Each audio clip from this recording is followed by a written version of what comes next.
Hello, this is Krista Vandenbosch, and I'm here to talk to you a little bit today about how I'm using Google Classrooms on my campus. A+ App is a personalized learning campus for middle school students. We have about 44 students in 6th, 7th, and 8th grade, and it's a blended learning environment. So all of our students are mixed together. They're not separated by grade level, and students are assessed at or met at their needs where they're performing. We use a program called Edgenuity, where students have taken a test to see where they're performing, and then we design a personalized learning track for them in each content area. So based on their level, they will go out and watch videos or do activities in that content area, and we'll be able to conference with them on their progress and customize their learning based on their needs. We also, in our learning environment, have small groups and project-based learning. We have spiral review and just a lot of other components to meet all of their needs. And so we decided to try out Google Classrooms to help us manage all of those other activities that are not on Edgenuity. Because we are a campus that has students mixed together across grade levels, I decided to create one classroom. And I think for future use, I might look into not dividing students again by grade level, but instead creating separate classrooms per content. But for the purposes of this exploration, we decided to label it here with topics for content areas. So just a few quick highlights.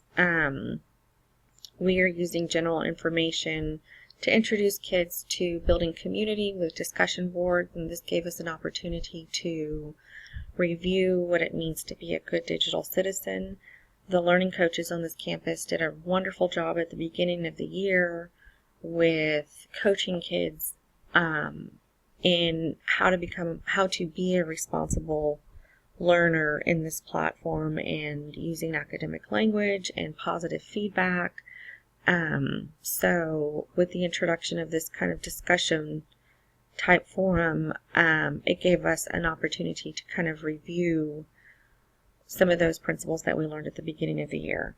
We're also using general information to post things as reminders and links to information. For instance, here we have Food Truck Friday, and we've given the kids a link to the food truck that will be there so that they can look up menus and plan how much money or their allowance money, how much they'll need to bring in order to purchase what they need to on that Friday. I'm also using general information to help students access tutorials on how to navigate this platform. So as you can see here, on this day, I had a lot of conferences that we had to have coaching sessions on how to navigate this platform. So I decided to create this tutorial on how to create Google Drawing, and that's just a good reminder also that you need to be creating any Google assignment in with your A+ account. You should not have a personal account pulled up. So I wanted to show you a few things here with Google Draw. You can pull up a picture. So as you can see with this video, it's just a short tutorial showing students how to open up an assignment, create a Google Draw, and then highlighting some of the features for Google Draw that they can use for their assignment. I've also included a sample of student work to give them just some more ideas and examples on how to utilize some of the tools to demonstrate their learning. So I'm going to go next to math, and one of the things I'd like to highlight here is 3-act math that I'm using with students to help engage them in authentic math learning. One of the things that we've been talking about in UDL is engagement.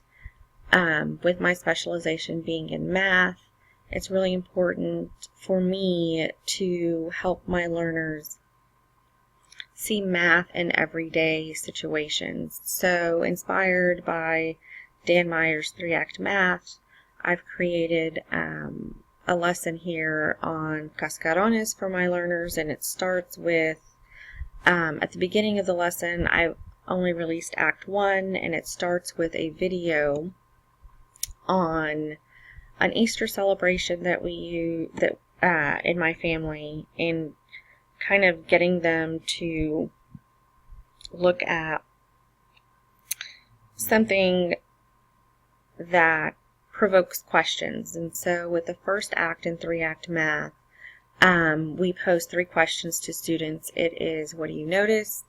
What do you wonder?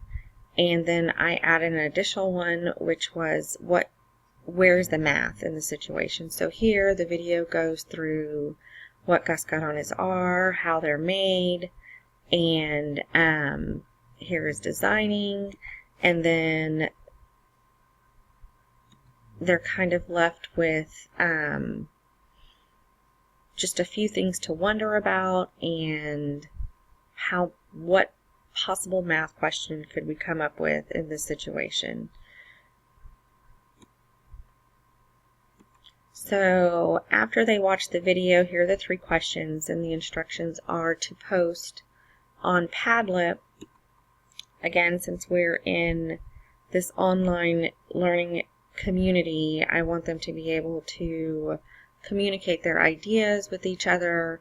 In Padlet, we have found, is a great kind of platform for that. So students have come and posted their findings, and they're able to post pictures if they want, ask questions. It's an opportunity for me as a learning coach to ask them questions about their postings, and they're starting to even now get into commenting on each other's postings. So that's the first act. Second act in 3-act math was to present more information and pose a question. So the next part of the information was the dimensions, and then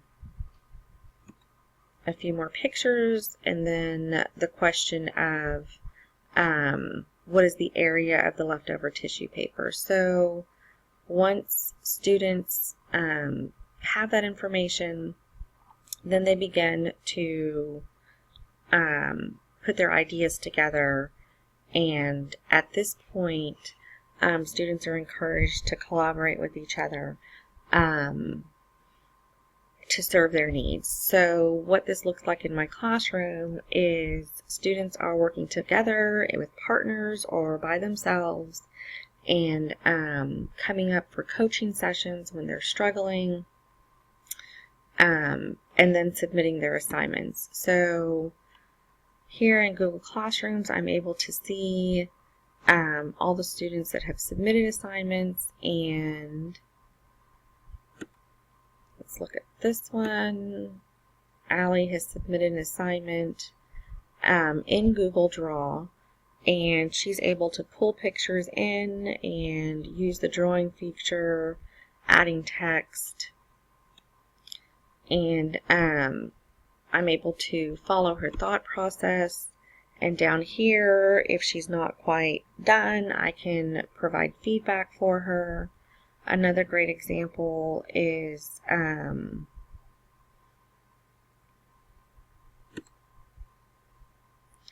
we have this student here who's given more than one submission, and on her assignment with Google Draw, I can give her feedback right on her assignment so that she can continue with her thought process in this assignment. So what I'm really enjoying about Google Classrooms for this type of learning is that It's very easy to give students feedback. I can pull in many different formats. I can use Padlet, different forms of communication. I can pull in videos and take pictures. It was very easy to upload. And Google Classrooms is also allowing my students to choose how they want to show me their learning. So just to look from a student's perspective, here I've got a student account pulled up, and when she has an assignment given to her, let's see here, for science, she can come and open an assignment. This is a science assignment, and she's been given some background information.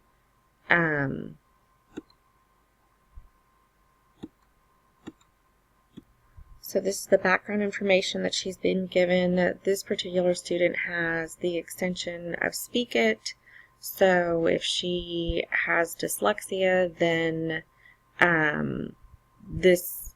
her reading is not going to be a barrier for her. She's going to be able to listen to this and still gather the information that she needs for science in order to complete the assignment.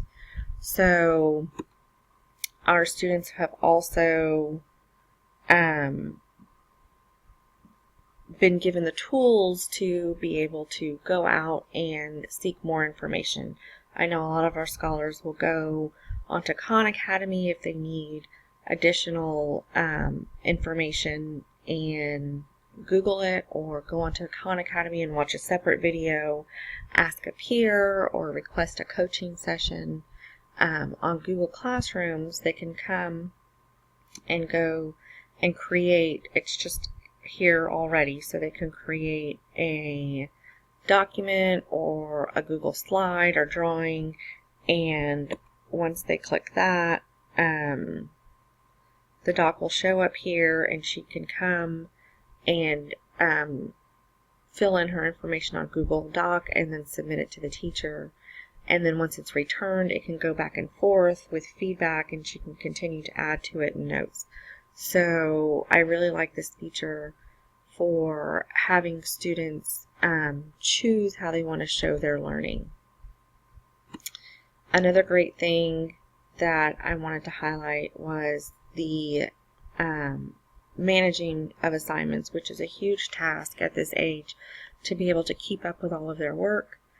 Students can come right up here and go to work, and it'll show them what they need to do and the assignments that are already done. It shows them their grade here and any comments that their learning coaches have made. If they need to make changes, they can resubmit the assignment after changes that are made for work. It also gives them assignments go straight to Google Calendar.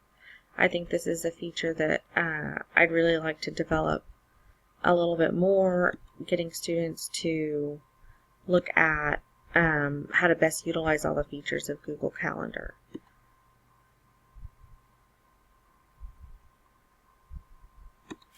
So going back here to the mainstream, another